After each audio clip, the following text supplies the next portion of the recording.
नेपाल ने अपने 1000 रुपये के नए नोट छापने का ठेका चीन की company China banknote printing and minting corporation को दिया है। ये कंपनी 43 करोड़ नोटों की छपाई करेगी, जिसकी लागत लगभग 142 करोड़ रुपए है। इससे पहले ये चीनी कंपनी पाकिस्तान और बांग्लादेश की करेंसी भी छाप चुकी है।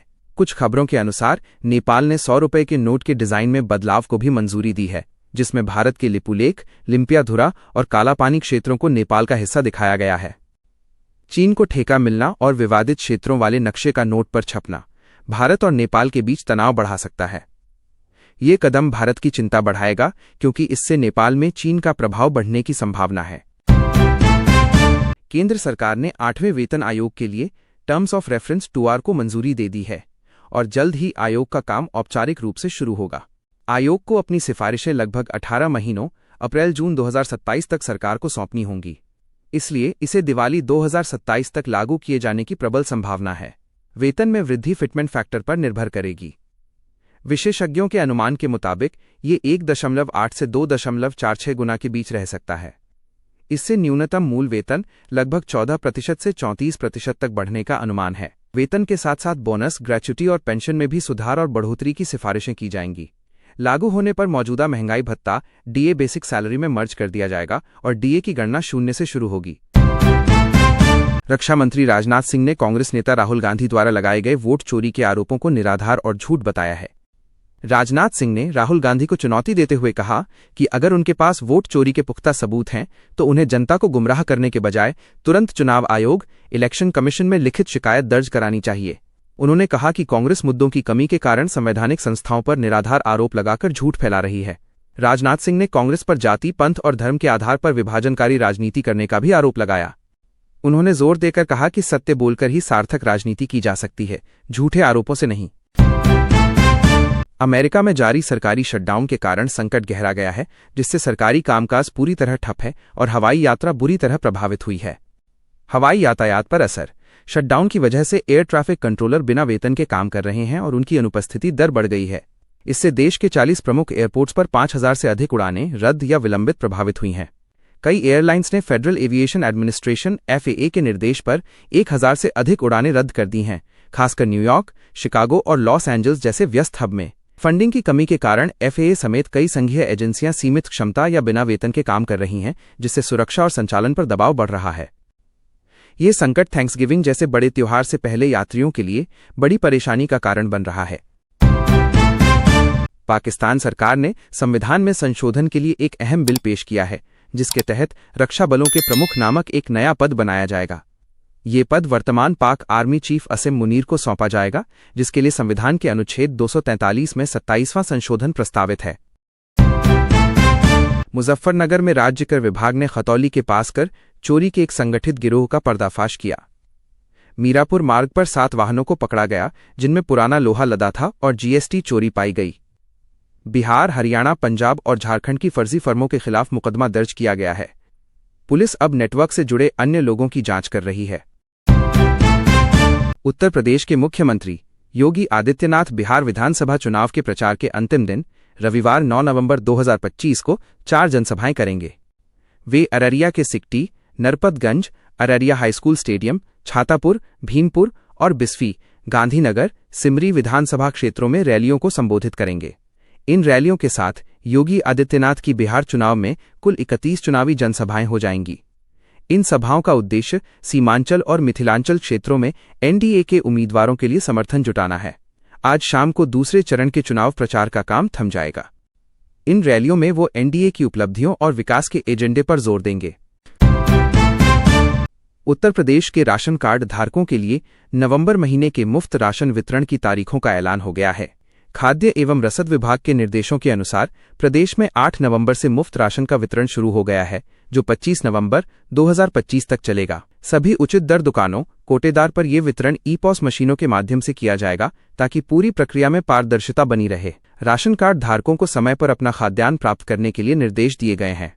अंत्योदय कार्ड धारकों को प्रति कार्ड 35 किलो राशन, 14 किलो गेहूं और 21 किलो फोर्टिफाइड चावल और पात्र गृहस्थी कार्ड धारकों को प्रति यूनिट 5 किलो राशन, 2 किलो गेहूं और 3 किलो फोर्टिफाइड चावल मिलेगा। कानपुर में अनवरगंज मंधना के बीच बनने वाले लगभग 17 किलोमीटर परियोजना की लंबाई लगभग 15.51 से 16.25 किलोमीटर है। एलिवेटेड रेलवे ट्रैक के लिए भूमि अधिग्रहण की प्रक्रिया शुरू हो गई है। यह ट्रैक जीटी रोड के समानांतर बनेगा और करीब 18 रेलवे क्रॉसिंग पर लगने वाले भयंकर जाम से शहर की लाखों आबादी को मुक्ति दिलाएगा। भूमि अधिग्रहण के लिए लगभग 36 करोड़ रुपए की मुआवजा राशि तय की गई है। परियोजना की लागत इस पूरे प्रोजेक्ट पर अनुमानित 1100 करोड़ रुपए से अधिक की लागत आएगी। छत्रपति शाहूजी महाराज विश्वविद्यालय के सामने भारत रत्न अटल बिहारी वाजपेयी स्टेशन नाम से एक नया रेलवे स्टेशन भी बनेगा। लक्ष्य: इस महत्वपूर्ण परियोजना को 2027 तक पूरा करने का लक्ष्य रखा गया है। गौतम बुद्ध नगर में मतदाता सूची पुनरीक्षण अभियान में लापरवाही बरतने पर जिला निर्वाचन अधिकारी ने 68 बीएलओ और सुपरवाइजर का वेतन रोक दिया है। इससे पहले भी 155 अधिकारियों पर कार्रवाई हुई थी। निर्वाचन अधिकारी ने चेतावनी दी है कि कार्य में ढिलाई बर्दाश्त नहीं की जाएगी और लापरवाही करने वालों पर सख्त कार्रवाई की जाएगी। मतदाताओं को प्रपत्र के साथ कोई दस्तावेज नहीं देना होगा। राज्य स्थापना दिवस और रजत जयंती समारोह में प्रधानमंत्री मोदी की यात्रा के कारण देहरादून में सुरक्षा कड़ी कर दी गई है। सार्वजनिक परिवहन सीमित होने और रूट डायवर्जन के कारण शहर में भीड़ भाड़ रहेगी। अधिकारियों ने लोगों को केवल आवश्यक कार्यों के लिए ही बाहर निकलने और स्थानीय दुकानों से खरीदारी करने की सलाह दी है। एफआरआई के आसपास शून्य क्षेत्र घोषित किया गया है और भारी वाहनों के प्रवेश पर प्रतिबंध लगाया गया है। हरियाणा के मंत्री अनिल विज ने कहा कि प्रधानमंत्री मोदी के नेतृत्व में भारत का विकास तेजी से हो रहा है। उन्होंने फिरोजपुर दिल्ली वंदे भारत एक्सप्रेस का अंबाला छावनी में स्वागत किया। विज ने यात्रियों को गुलाब के फूल दिए और राज्यसभा सांसद कार्तिकेय एवं मेयर शैलजा सचदेवा के साथ ट्रेन को हरी झंडी दिखाई। उन्होंने बताया कि प्रधानमंत्री ने 4 वंदे भारत ट्रेनों की शुरुआत की है, जिससे यात्रियों को सुविधा होगी।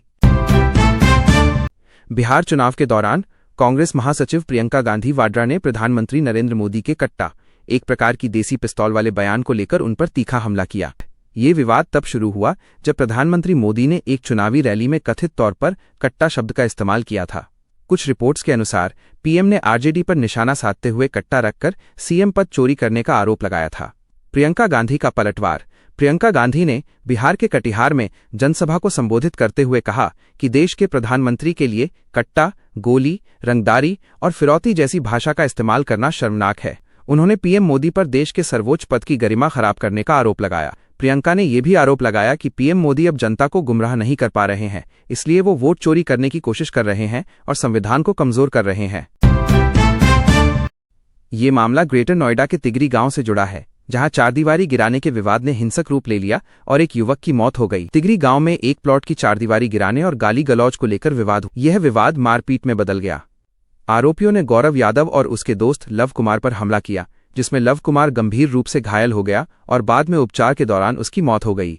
गौरव को पैर में गोली भी लगी थी। बिसरख कोतवाली पुलिस ने इस मामले में त्वरित कार्रवाई करते हुए 5 आरोपियों को गिरफ्तार किया है, जिन पर गैर इरादतन हत्या का मुकदमा दर्ज किया गया है। पुलिस ने आरोपियों के पास से 2 कार, 1 बाइक और 5 डंडे बरामद किए हैं। पुलिस अभी फरार चल रहे अन्य साथियों की तलाश कर रही है। समाजवादी पार्टी के राष्ट्रीय अध्यक्ष अखिलेश यादव 13 नवंबर को बरेली में विभिन्न कार्यक्रमों में भाग लेंगे। वह बहेड़ी के विधायक की बेटी की शादी में शामिल होंगे। विधायकों और शायर वसीम बरेलवी से मुलाकात करेंगे। इसके अतिरिक्त वो पूर्व विधायकों और पार्टी सदस्यों के आवास पर भी जाएंगे, जिसके बाद वो लखनऊ के लिए रवाना हो जाएंगे। पूर्णिया में एक रैली को संबोधित करते हुए प्रियंका गांधी ने केंद्र और राज्य सरकार दोनों पर किसानों को धोखा देने का आरोप लगाया। उन्होंने कहा कि किसानों से किए गए वादे पूरे नहीं किए गए हैं, जिससे उनमें निराशा है। उन्होंने बिहार के किसानों को कांग्रेस पार्टी की ओर से समर्थन और न्याय का आश्वासन दिया। पूर्व रेलवे ने यात्रियों की अतिरिक्त भीड़ को देखते हुए हावड़ा रक्सौल, सियालदह जयनगर और आसनसोल गया के बीच 3 अनारक्षित स्पेशल ट्रेनें चलाने का निर्णय लिया है। ये ट्रेनें 10 और 11 नवंबर को अपने अपने स्टेशनों से प्रस्थान करेंगी और दुर्गापुर, आसनसोल, चित्तरंजन, मधुपुर और जसीडीह जैसे महत्वपूर्ण स्टेशनों पर रुकेंगी। यात्रियों की सुविधा के लिए यह कदम उठाया गया है।